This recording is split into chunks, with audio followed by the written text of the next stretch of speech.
ಕೋಪಿ ಲುವಾಕ್ ಇದು ಜಗತ್ತಿನ ಅತ್ಯಂತ ದುಬಾರಿ ಕಾಫಿ. ಇದನ್ನ ತಯಾರಿಸೋದು ಕಾಡುಗಳಲ್ಲಿ ವಾಸಿಸುವ ಪುನುಗಿನ ಬೆಕ್ಕಿನ ಮಲದಿಂದ. ಕೇಳೋದಕ್ಕೆ ಹೇಸಿಗೆ ಎನಿಸಿದ್ರೂ ಇದು ಸತ್ಯ.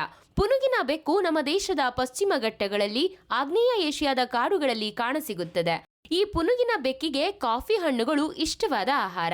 ಅತ್ಯಂತ ಬಲಿತ ಸಿಹಿಯಾದ ಕಾಫಿ ಹಣ್ಣುಗಳನ್ನೇ ಹುಡುಕಿ ಪುನುಗಿನ ಬೆಕ್ಕು ತಿನ್ನುತ್ತದೆ.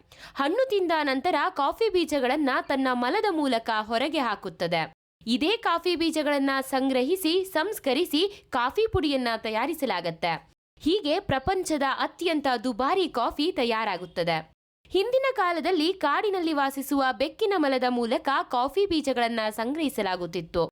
ಹೀಗಾಗಿ ಉತ್ಪಾದನೆ ಕಡಿಮೆ, ಬೆಲೆ ಜಾಸ್ತಿ ಇತ್ತು. ಆದರೆ ಈಗ ದುಡ್ಡಿನ ಆಸೆಗಾಗಿ ಆಗ್ನೇಯ ಏಷ್ಯಾ ರಾಷ್ಟ್ರಗಳಲ್ಲಿ, ಮುಖ್ಯವಾಗಿ ಇಂಡೋನೇಷ್ಯಾದಲ್ಲಿ ಪಾಪದ ಪ್ರಾಣಿಯಾದ ಪುನುಗಿನ ಬೆಕ್ಕುಗಳನ್ನ ಬಂಧಿಸಿ ಅವುಗಳಿಂದ ಪಡೆದ ಕಾಫಿ ಬೀಜಗಳಿಂದ ಕೋಪಿ ಲುವಾಕ್ ಅನ್ನ ತಯಾರಿಸಲಾಗ್ತಿದೆ.